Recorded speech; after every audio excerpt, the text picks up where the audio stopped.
Setelah Ba'dal Isya nanti pulang ke rumah, tanya ke cucu atau ke anak yang masih di bangku SMP SMA, tanya bagaimana Patimura. Oh, Patimura itu orang Kristiani. Pasti jawabnya seperti itu.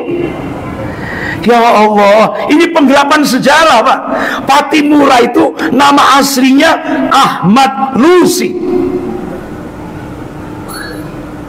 Dia Muslim yang taat, berbangkitkan semangat jihad melawan penjajah Belanda. Tapi sekarang Ahmad Lusi diganti Thomas apa itu? Materese. Coba Pak, Ahmad diganti Thomas sekarang, sehingga akhirnya anak-anak kita, cucu-cucu kita menganggap Patimura adalah seorang Kristiani. Astagfirullah.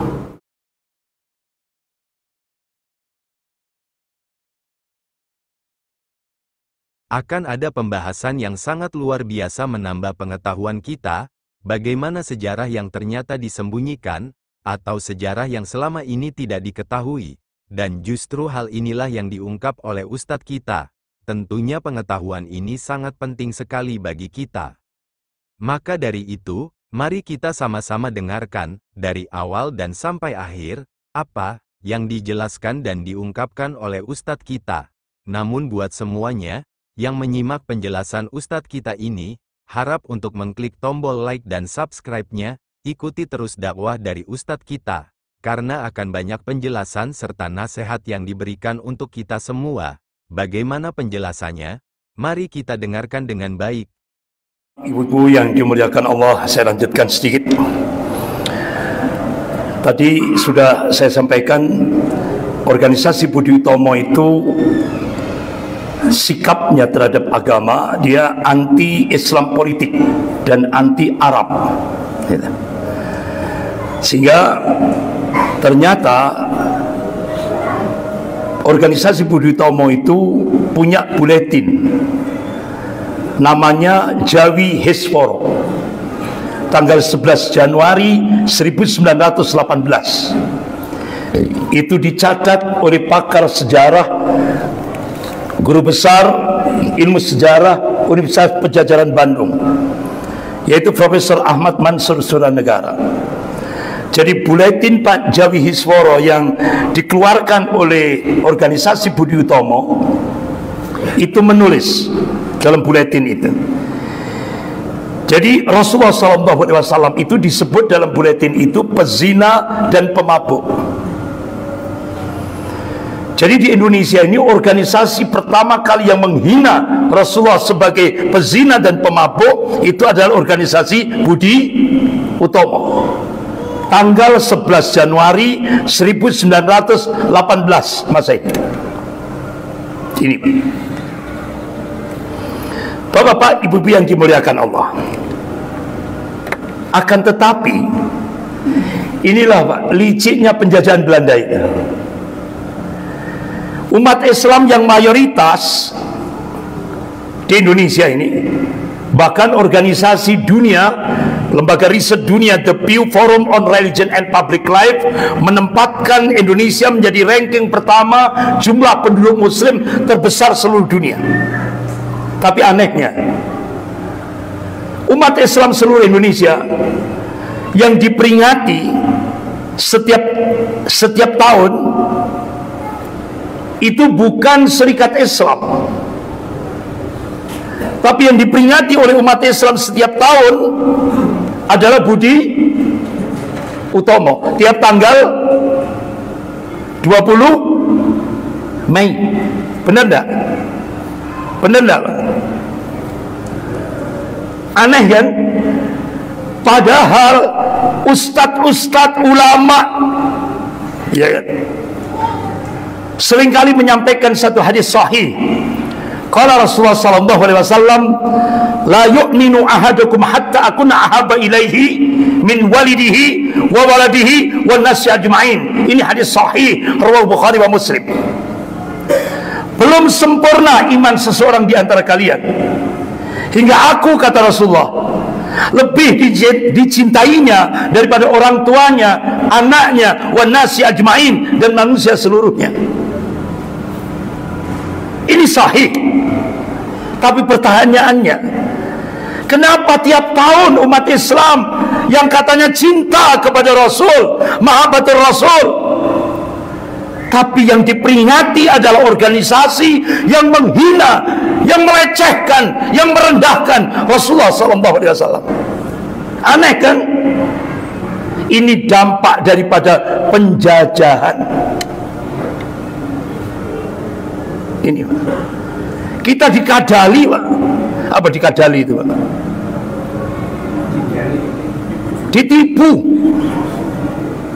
Ditipu kita oleh penjajah ini. Ya. Contoh saja, contoh ini, Pak. Buku sejarah. Ini kita baru tahu. Karena apa? Ada seorang Muslim mencoba untuk datang ke Museum Leiden, Museum Sejarah Leiden, Belanda. Ternyata dia di sana menemukan satu surat Pangeran Diponegoro disimpan di Museum Leiden. Ini suratnya Pangeran Diponegoro ketika beliau dikhianati oleh orang dekatnya. Akhirnya beliau ditangkap. Akhirnya Pangeran Diponegoro dibuang ke Manado lewat ajudannya Kiai Haji Hasan Basori. Pangeran Diponegoro nulis satu secarik kertas. Isinya apa? Minta kepada para ulama di Jawa untuk membangkitkan semangat jihad fisabilillah untuk melawan penjajah Belanda. Tujuannya apa? Untuk menata kembali agamanya Rasulullah SAW. Bulan Juli 1800 sekian di Ponorogo. Nah, surat itu tidak pernah ditulis dalam buku sejarah. Iya kan? Tidak pernah. Ini jahatnya penjajah, Pak. Itu disimpan di Museum Leiden Belanda. Sehingga akhirnya anak-anak kita sekarang ini, cucu-cucu kita sekarang ini, itu diberikan buku sejarah Pangeran Diponegoro. Kenapa Pangeran Diponegoro berperang? Karena tanahnya dicaplok. Ini kan penggelapan sejarah. Sehingga akhirnya anak-anak kita sekarang yang duduk di bangku SMP, SMA, Pangeran Diponegoro itu matre. Kesimpulannya kan seperti itu. Karena tanahnya dicaplok oleh Belanda, akhirnya marah. Coba, Pak. Padahal aslinya perang Jawa itu bukan karena tanah.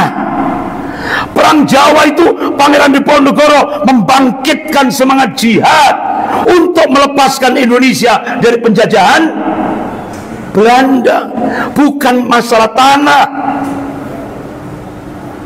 Ini loh, Pak, jeleknya penjajah ini seperti itu. Sehingga sampai sekarang coba Bapak, jangankan Pangeran Diponegoro, Patimura, coba tanya, cek, Pak. Bapak kalau pulang dari ini, setelah Ba'dal Isya nanti pulang ke rumah, tanya ke cucu atau ke anak yang masih di bangku SMP SMA, tanya, bagaimana Patimura? Oh, Patimura itu orang Kristiani. Pasti jawabnya seperti itu. Ya Allah, ini penggelapan sejarah, Pak. Patimura itu nama aslinya Ahmad Lusi. Dia Muslim yang taat, berbangkitkan semangat jihad melawan penjajah Belanda. Tapi sekarang Ahmad Lusi diganti Thomas apa itu? Materese. Coba, Pak, Ahmad diganti Thomas sekarang. Sehingga akhirnya anak-anak kita, cucu-cucu kita menganggap Patimura adalah seorang Kristiani.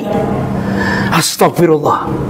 Jadi inilah, Pak, kita dikadali terus, dikibuli terus, ditipu terus, Pak. Coba lagi, si Singamangaraja Coba Sisingamangaraja.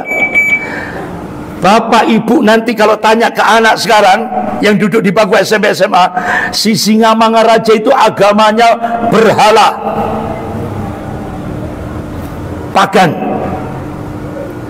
Ya Allah Pak, Bu, ini penggelapan sejarah. Sisingamangaraja itu seorang muslim yang taat. Coba stempelnya saja itu kalimat, kaligraf khat Arab, benderanya khat Arab, ada la ilaha illallah Muhammad Rasulullah. Kok sekarang anak-anak kita dijejali dengan itu? Sisingamangaraja agamanya animisme. Astagfirullah. Ini Pak. Makanya Pak, Bu, kalau bisa remaja-remaja masjid itu kalau bisa beli buku yang ditulis oleh Profesor Ahmad Mansur Suryanegara. Ini beliau pakar ilmu sejarah. Beliau jadi rujukan di tokoh-tokoh Islam di Indonesia ini. Jadi beliau nulis buku judul Sejarah yang Original. Pertama, memang diawali dengan menemukan sejarah. Diberi judul Api Sejarah jilid pertama, Api Sejarah jilid kedua. Jadi tebelnya sekian Pak. Jilid pertama, jilid kedua. Nah itu. Jadi begitu beliau meluncing Api Sejarah pertama, ya Allah, ini orang-orang yang terutama orang-orang sekuler Pak, langsung menugaskan pencuri yang ahli di bidangnya, ngobrak-ngabrik rumahnya Profesor Ahmad Mansur Suryanegara. Apa yang diambil? Bukan barang berharga. Yang diambil flash disk. Itu yang diambil supaya Profesor Ahmad Mansur Suryanegara tidak melanjutkan launching Api Sejarah jilid 2. Karena jilid 1 sudah menggoncang Pak. Karena satu-satunya penulisan sejarah. Kalau dulu yaitu pimpinan pusat Muhammadiyah, guru besar ilmu sejarah UGM, siapa Pak? Pak Konto Wijoyo. Itu beliau dulu PP Muhammadiyah. Itu pakar sejarah di UGM, guru besar ilmu sejarah di UGM, Universitas Gadjah Mada. Nah sekarang tinggal satu ini, Profesor Ahmad Mansur Suryanegara. Alhamdulillah Pak, walaupun itu dicuri, ya, alhamdulillah ternyata Pak Mansur Suryanegara beliau sudah paham Pak. Kalau ini sudah dimunculkan, otomatis itu akan membuat marah orang-orang sekuler yang ingin melemah, yang ingin menjauhkan generasi muda Islam dari sejarah yang asli. Akhirnya alhamdulillah beliau gandakan flash disk itu Pak. Digandakan beberapa flash disk. Akhirnya ditaruh ke sana, ditaruh ke sini dia. Sehingga kalau itu yang dicuri itu cuma satu itu, alhamdulillah beliau masih ada yang serapan yang lain. Alhamdulillah beliau terbitkan Api Sejarah jilid 2. Alhamdulillah. Jadi sekarang seluruh Indonesia itu kalau baca sejarah itu rujukannya adalah apa yang ditulis oleh Profesor Ahmad Mansur Suryanegara. Judulnya Api Sejarah jilid 1, jilid 2. Jadi kalau bisa Masjid Istiqomah punya itu, ya kan? Itu kan insya Allah dijual online itu Pak, insya Allah. Jadi bisa dipesan itu. Jadi supaya nanti generasi muda Islam itu paham betul sejarah yang asli. Jangan seperti sekarang. Karena sekarang ini sejarah tergantung siapa yang berkuasa Pak. Benar enggak? Sejarah itu sekarang tergantung siapa yang berkuasa. Contoh, kalau dulu pelaku pemberontakan komunis adalah PKI, pelaku. Nah sekarang PKI jadi korban, bukan pelaku. Ya kan? Benar nggak? Sekarang PKI, Partai Komunis Indonesia, bukan lagi pelaku, tapi korban. Berarti sejarah dirubah. Yang pelakunya adalah TNI dan umat Islam. Nerima ndak umat Islam ini? Jadi kita sekarang difitnah umat Islam dan TNI pelaku pemberontakan komunis di Indonesia. Coba Pak, sejarah sudah berubah. Bapak-bapak, ibu-ibu yang dimuliakan Allah. Bahkan Dr. Steven, ini pakar sejarah Belanda, menulis sejarah Budi Utomo, lengkap rinci. Ini bukunya, diberi judul Tarekat Mason Bebas dan Masyarakat di Hindia Belanda dan Indonesia tahun 1764 sampai 1962. Ternyata organisasi Budi Utomo termasuk kepanjangan organisasi Zionisme Yahudi Internasional. Ini pakar sejarah Belanda. Akhirnya apa yang terjadi? Haji Umar Said Cokroaminoto langsung membentuk Laskar Kanjeng Rasulullah SAW, melakukan perlawanan terhadap organisasi Budi Utomo. Akhirnya apa yang terjadi? Tepat tahun 1935 organisasi Budi Utomo bubar, Pak. Karena perlawanan dari Serikat Islam. Nah ini, Bapak-bapak, Ibu yang dimuliakan Allah, bagaimana saat itu kalangan pemuda, Masya Allah, pemuda-pemuda seluruh Indonesia solid.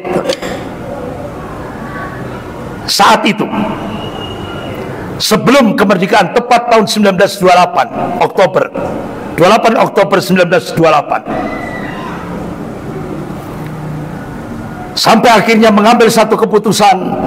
Kami putra dan putri Indonesia mengaku bertumpah darah yang satu tanah Indonesia. Ini ejaannya ejaan lama, OE, Pak. Ya. Kami putra dan putri Indonesia mengaku berbangsa yang satu, bangsa Indonesia. Kami putra dan putri Indonesia menjunjung bahasa persatuan, bahasa Indonesia. Pemuda-pemuda Indonesia solid. Nah, Bapak-bapak, Ibu-ibu, Kiai Haji Ahmad Dahlan, Allahumma yarham, pendiri Perserikatan Muhammadiyah. Kiai Haji Hadratus Syekh Hasyim Asy'ari, pendiri Nahdlatul Ulama. Jadi Muhammadiyah dan NU bersatu memunculkan organisasi politik yang pertama, yaitu Masumi. Ini Masumi. Sehingga saat itu Bapak-bapak, Ibu yang dimuliakan Allah, Presiden Soekarno mencoba merayu tokoh-tokoh NU, diajak untuk ke Mekah, ya kan? Akhirnya NU keluar dari Masumi, sehingga akhirnya muncullah Nasakom, ya kan? Nasionalis agama komunis. Kalau dulu nasionalisnya PNI, pimpinan Soekarno, Partai NU, kemudian komunisnya PKI. Kira-kira sejarah berulang tidak sekarang? Sejarah berulang tidak? Allah mengabarkan sejarah akan berulang. Sekarang sejarah berulang. Sekarang PNI-nya diganti putrinya. Apa namanya? Apa namanya, Pak? Ah, ini benar ini. Mohon maaf saya nggak bawa hadiah ini. Jawabannya benar.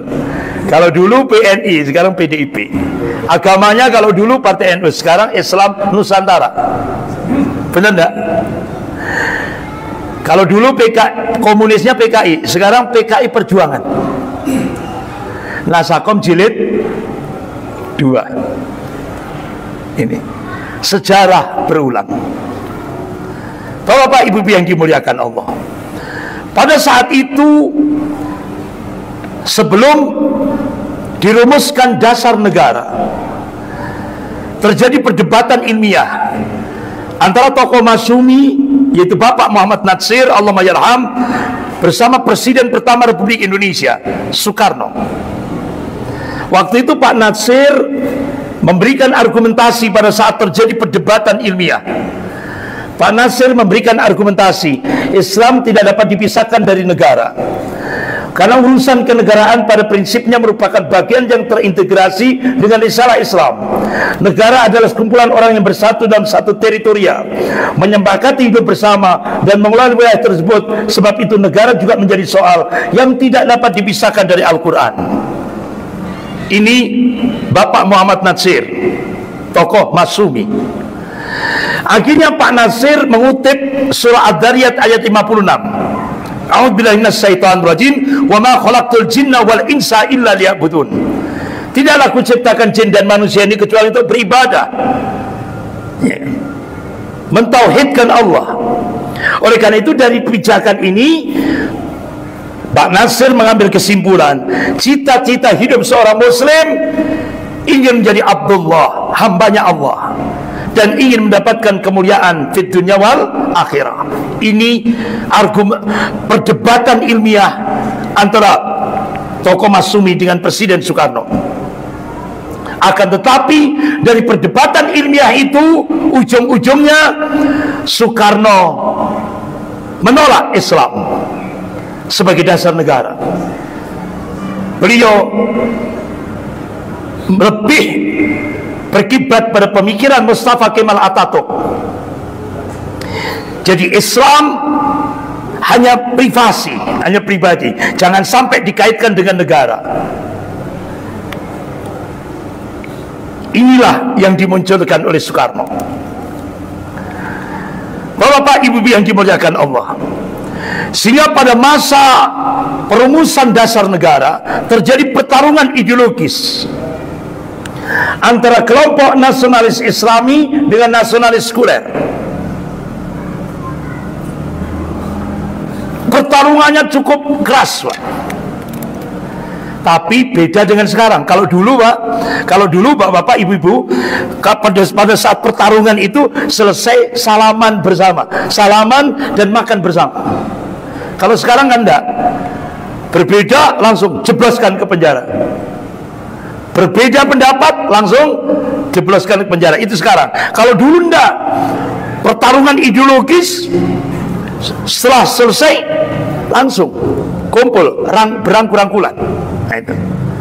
Jadi benar-benar gentleman nih, dulu itu, Pak. The founding father, pendiri negara Republik Indonesia. Jadi waktu itu Bapak Ibu yang dimuliakan Allah, kelompok nasionalis Islam, nasionalis sekuler, waktu itu Soekarno minta supaya individualisme, liberalisme dijadikan pijakan dalam kehidupan berbangsa dan bernegara. Alhamdulillah, ternyata dari kalangan nasionalis sekuler ada 3 tokoh, yaitu A.A. Maramis, ini dari Kristiani, Pak Supomo, ya. Supomo ini pakar konstitusi negara waktu itu, ya kan. Kemudian Sukiman dari kalangan nasionalis sekuler menolak permintaan Soekarno, ditolak. Kenapa? Indonesia ini orang punya adat ketimuran, tidak bisa disamakan dengan Barat. Individualisme, liberalisme, tidak bisa. Alhamdulillah, saat 3 tokoh ini menolak, akhirnya Kiai Haji Agus Salim, Allahumma yarham, tokoh Serikat Islam, menyuguhkan secara elegan itu. Jadi kata Kiai Haji Agus Salim, demokrasi Eropa menunjukkan pada kita suara yang banyak itu hanya sebagiannya terdiri dari aliran yang berkeyakinan tepat, ditambah dengan sebagian besar suara dari satu golongan tengah yang tidak tentu berkeyakinan sama. Mufakat yang kita cari berlainan sekali dengan demokrasi Barat.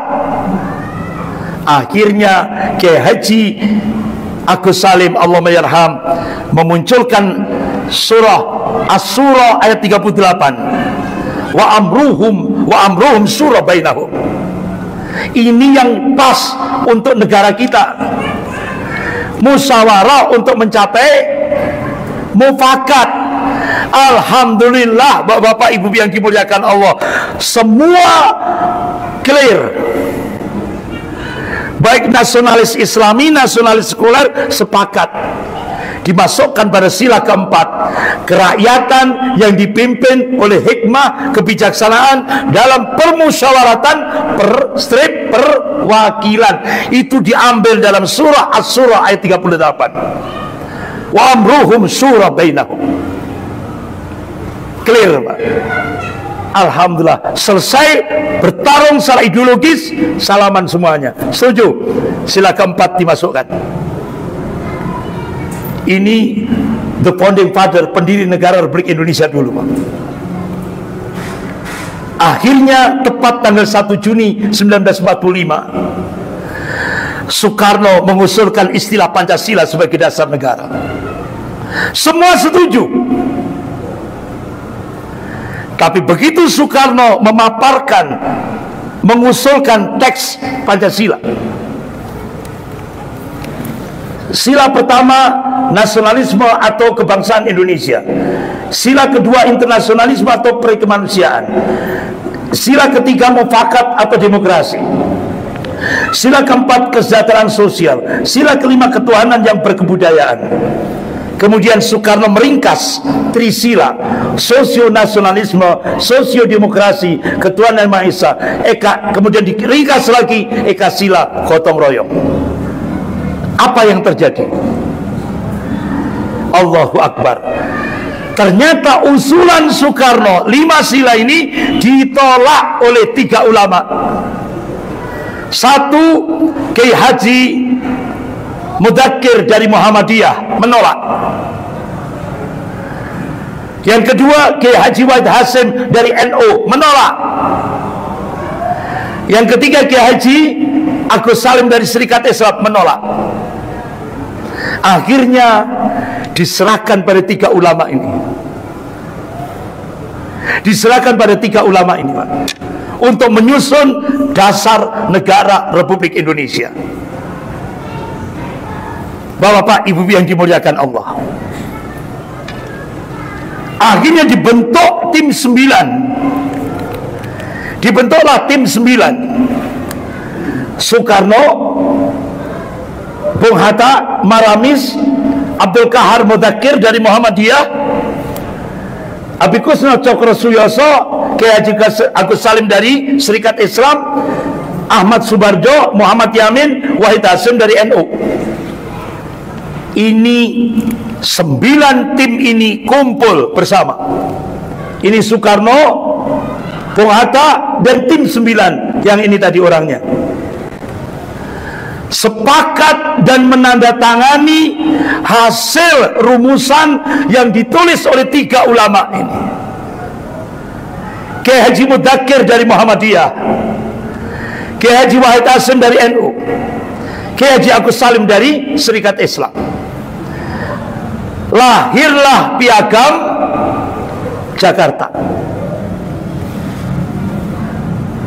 Ini perjuangan 3 ulama, Kiai Mudakir dari Muhammadiyah, Kiai Wahid Hasim dari NU, Kiai Haji Agus Salim dari Serikat Islam. Lahirlah Piagam Jakarta. Dan ini sampai hari ini, tiap hari Senin kalau upacara dibaca sampai hari ini, yang sering disebut dengan pembukaan Undang-Undang Dasar 1945.